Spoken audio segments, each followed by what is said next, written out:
He lands like a thunderclap in Times Square. Neon lights flickering across his iridescent skin. Pure obsidian with rippling violet veins. Feet splashing through puddles from a sudden rain. He takes off his trench coat cloak with an effortless flick, boots echoing. The crowd freezes. Tourists gawking, security camera eyes widening, street vendors dropping hot dogs mid-scream. The most wanted alien has arrived. His name? Doesn't matter. Humans call him Morrath. A 9-foot-tall demon of a warrior, eyes like boiling mercury, and fingers that can tear a tank apart. He's notorious across half a galaxy. Champion of the war-ravaged planet Kadra, where he led shock squads into Imperial fortresses. He dismantled entire fleets with wit, will, and weapons forged from core metal and cosmic radiation. And now, he's here, on Earth, on your planet, and he's pissed. Word spreads fast. 1 minute he's a rumor. The next, he's strolling down Broadway like he owns the subway. Governments scramble, satellites zoom in. Pentagon pods whir to life, and he doesn't even flinch, not a twitch. He grins in that terrifying, mesmerizing way, aimed at a line of agents tapping their boots. They blink, hold fire. No one knows what to do. They think they can shoot him, gas him, trap him in a cage. Foolish. Then Morrath steps onto the cracked pavement, places a boot on a traffic cone, and barks out a laugh that shakes the buildings. "You guys want a piece?" He booms, voice a low rumble. No one answers.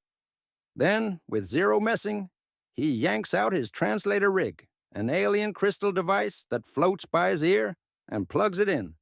"Attention, Earth!" he roars, voice echoing through every screen, every radio, through wireless earbuds and intercoms. "I am here. I fucking own this moment. I am not your friend. I am not your calamity. I am what you make of me. And so far, you're pathetic." For hours, he broadcasts. Standoff outside Trump Tower. You know it was coming. Reporters gather, white-collar sharks with bouncing lights. Security circles. The alien just waltzes up the steps, cloak trailing, hands shoved in his pockets. "Trump," he says, pointing a taloned finger. "You bastards got your president? Huh, look alive." The president of few things steps forward, sips water like he's in a cage. Morrath grins. "I've smashed megacorps, tore down empires, conquered suns, and kidnapped kings for fun. Yet you can't even build a wall that works." Laughter ripples through the crowd. "So here's what I have to say. Fuck you, Trump." The words explode. On live TV, across social media. Worlds away, netizens lose it. Some cheer the rogue alien who dared speak truth to power. Others panic. Then comes reality. Nothing happens. No lightning strike, no panic pods, no nukes. Morrath just smirks. And as if to punctuate, he snaps his fingers. In an instant, every cell phone camera begins streaming holographic images. Scenes from his home planet, Kadra, barren battlefields. His war squads blade dancing through enemy ranks, starships shattering. Overhead, comets fracture into cosmic shards. A single note rings. This is me. This is my testament. And human minds reel. But he'd already kidnapped 3 of Earth's top scientists earlier, by accident. He needed volunteers, human guinea pigs, for his xenobiology experiments. He beamed them aboard his ship mid-transit, but they were researchers, not soldiers. Now they're stumbling through a war deck, blinking at alien tech, trying not to faint. So he dumps them at NASA. Scars of FBI, CIA, SWAT tiptoeing behind him. He tosses the scientist down the walkway, looks at a dozen dispatches frozen in shock, and says, "Your people build rockets, yeah? Let's solve this puzzle." Then kiss off. "If any of my little friends don't get back to you, let me know." Suddenly, media pick up more footage. In Tokyo, he's sipping ramen in a backstreet noodle bar. Next day, Lisbon, he's strumming chords on a stolen Portuguese guitar, telling locals, "You're cute. I came to study your wine." Then he's in Mumbai, commanding taxi drivers to introduce him to every busking musician. "You'll see what art tastes like," he says, giving a full concert to 100 entranced onlookers. He's everywhere, hover skating over Sydney Opera House, plunging into the Grand Canyon for a swim, strolling by the pyramids while Egyptians gape. All footage archived online. So humans fucking know he's real and unstoppable. And yet, folks still want to capture him. Incentives, billion credit bounties, forged alliances between nations, arms races of drone swarms and EMP cannons. None of it works. Each trap he dismantles with bewildering ease. EMP? He drains it into his veins. Drone swarm? Physically toys with them. Laser arrays? Flicks them into crumbs. He's unstoppable. He smirks. And all the while, he's broadcasting. He's not hiding. He's laughing in the face of every plan to stop him. He's conducting a social experiment at scale. What do humans do when confronted by an unstoppable being who literally talks shit at you? The answer: you love him, or you fear him, or you weirdly want to fuck him. But you can't look away. Cue the moment when he crashes Congress, literally. Cinderella ball gown protesters, senators with powdered wigs, filibusters rattling in the chamber. Doors shatter, boots clank. And there he stands, spotlight halo behind him, coat swirling. He grabs the senator's gavel, raises it high. "Are you serious? You use this toy to toy with people?" He smashes it. "Goodbye, gavel. You served your purpose." Silence. Trump is in the gallery. How did he get there? Who knows? He tries to stand, doesn't. Morrath looks down. "You," he says, "still in that seat of honor? You can't even hold your coffee steady." He sits, he lounges, he takes in a breath. Then, snap. "Fuck you all." Pandemonium. Screams. He walks through the crowd. No one hits him, no one stops him. He's like a shadow, comfortable, confident, too powerful to engage. Then he yanks the senator's phone, dials global broadcast networks. Everyone watches. He leans into the camera. "Earth, you made me laugh." Dramatic pause. "You name your leaders. You build your laws. You think you matter." His eyes flare. "I've seen civilizations born in a single night and die in the next dawn. I've watched gods tremble. And here?" He shakes his head. "You're cute, but you're pathetic." He smiles wide. "So I'm here to test you, to push you, to see how far you can really go when confronted with an impossible being who refuses your bullshit." He drapes himself over the podium. "And I'm taking volunteers." One reporter falls off her chair. He winks. "You want to volunteer? Come up. I'll take you for a ride." He holds the air, gloves up. A door opens behind him. Some brave, stupid hand shoots up. He nods. "Sure." He waves them through. Lights flicker. Fast forward. The reporter reappears 5 minutes later, dropped into the plaza. She's unscathed, eyes wide, hair ruffled. "He took me to space," she whispers. "Said humans have potential. Told me to tell you. He might leave, if we up our game." She flops on the ground. He raises his fist. "Improve, Earth." Sirens wail behind him. He hops on a hovering motorbike, flips his coat, and skates off, melting into crowds before security can react again. Boom. That viral clip. Didn't we just give up? Humans across the world gasp, cheer, argue. Polls show mixed feelings. Some say he's a menace. Some say he's the hero we didn't know we needed. His worldwide rating hits 92% with a spike when he says, "Fuck you, Trump." So they offered him a deal. Amnesty if he cooperates. Deliver tech, reveal powers, divulge everything. Morrath laughs. "I don't do deals." He leans in close. You want a deal? Beat me? He punches the air. Find me, catch me, prove you can keep up. Until then, fuck your offers. He disappears again. Into shadow, into rumor. But he's watching. Always watching. Satellites register a streak in the skies. Maybe media. But we know. It's him, and he's not done. He never is. And just when you think that's it, he's done. He surfaces again on your live stream, dragging a dozen alien species behind him. Refugees, warriors, scientists. He's formed his own galactic showcase.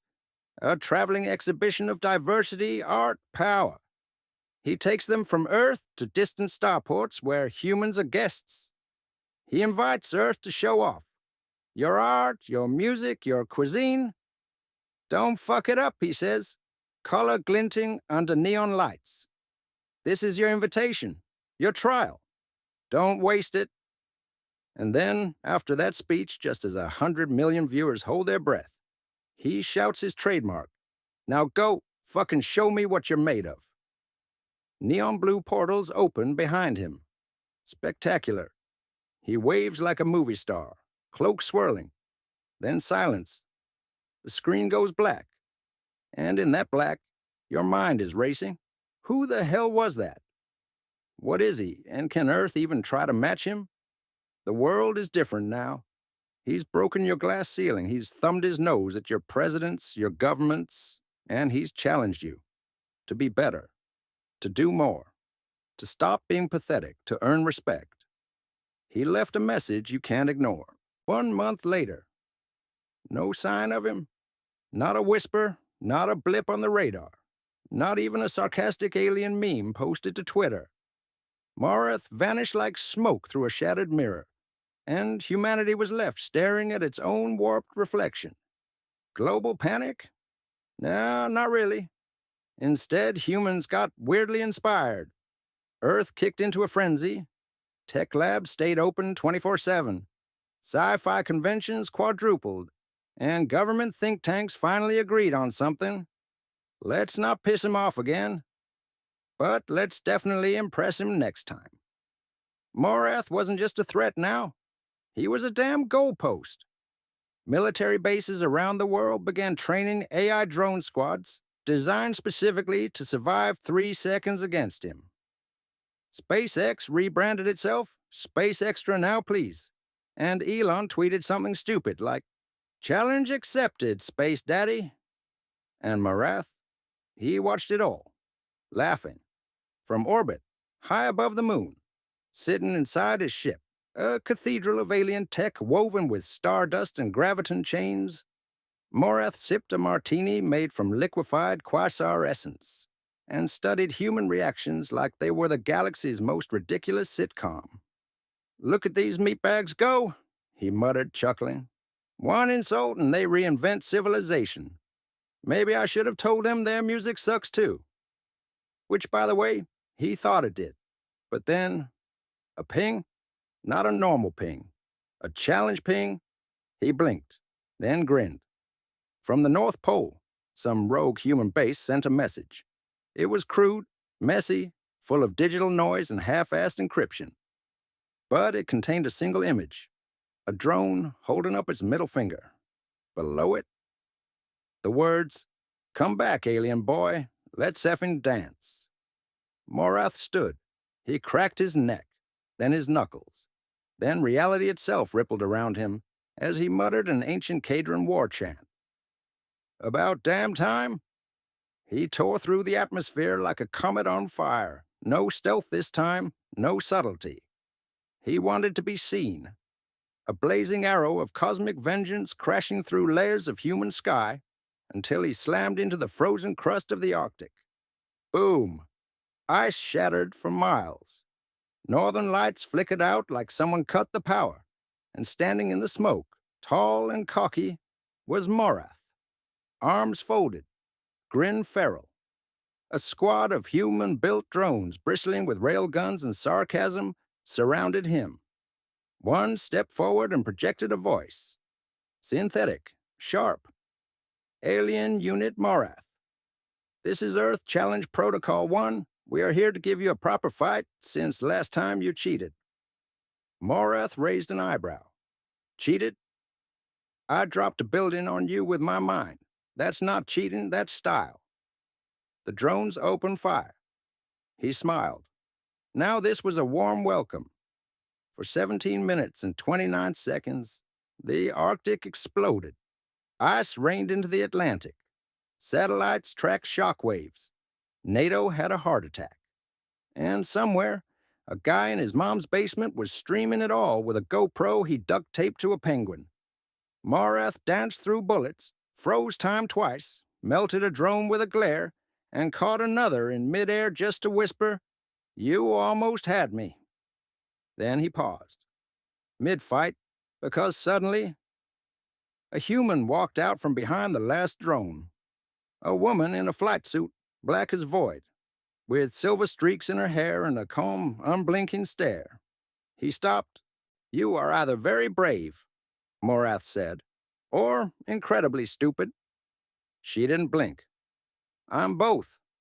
My name's Kara Voss, head of the Earth's Counter-Invasion Initiative. You're going to want to listen to me." He chuckled. "That a fact?" She pulled a small cube from her jacket. He froze. "Kedron technology. Impossible." She tossed it at his feet.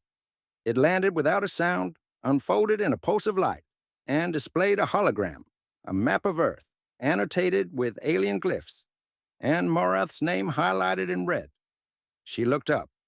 "You're not the only alien species out there watching us, and they're not all as cute and chaotic as you." Morrath narrowed his eyes. "This isn't a challenge anymore," Kara said. "It's a call for help. We're being hunted." Silence. Then Morrath started laughing. Deep, throaty, genuine amusement. "You're telling me you Earth idiots stirred up the entire galaxy, and now you want me to help clean up the mess?" She crossed her arms. "We figured you'd be into it. You love chaos." He tilted his head. "I do." Pause. "All right. Let's see what the bastards are made of." That was how it began. The alliance no one expected. One rogue alien warlord with a vendetta and a habit of saying fuck on live TV, and a human race that somehow went from memes to military-grade defense in a single month. Training began immediately. Morrath held Earth's first official WTF boot camp. That was literally its name. Recruits learned to fight in zero gravity, hurl plasma with their bare hands, and insult alien warlords with the right cadence. "Confidence is everything," Morrath barked. "If you're gonna call an 8-eyed insectoid bastard a slimy vacuum sponge, you better mean it." Meanwhile, Earth built ships. New ones. Sleek, powerful, messy as hell, but held together with duct tape, sarcasm, and pure human spite. The Morrath-class destroyer launched from the Indian Ocean 3 weeks later, painted with the words, "This time we bite back." Alien signals picked it up immediately. War was coming. But Morrath? He was ready. He stood on the deck of the destroyer, arms crossed, trench coat flapping in artificial wind. A whole human strike team stood behind him, armored and trembling. He leaned into the intercom. "Attention, Galaxy. This is your official warning. Earth has decided it's done being your intergalactic joke." He paused, then grinned. "And I'm their mascot, baby. You've got 5 days before we hit back. You want to throw hands? Show up. You want to complain? Eat a star. You want to threaten Earth?" He stepped forward. "Fuck around. Find out." Galactic warlords flinched. Diplomatic alliances fractured. And Earth finally smiled. Because they had Morrath, the alien who once told their leaders to go fuck themselves, now telling the galaxy the same thing. But this time he meant it for them. They weren't prey anymore, they were a problem. And the most wanted alien in the universe just became humanity's biggest problem solver. So, dear galaxy, good luck. You're gonna need it.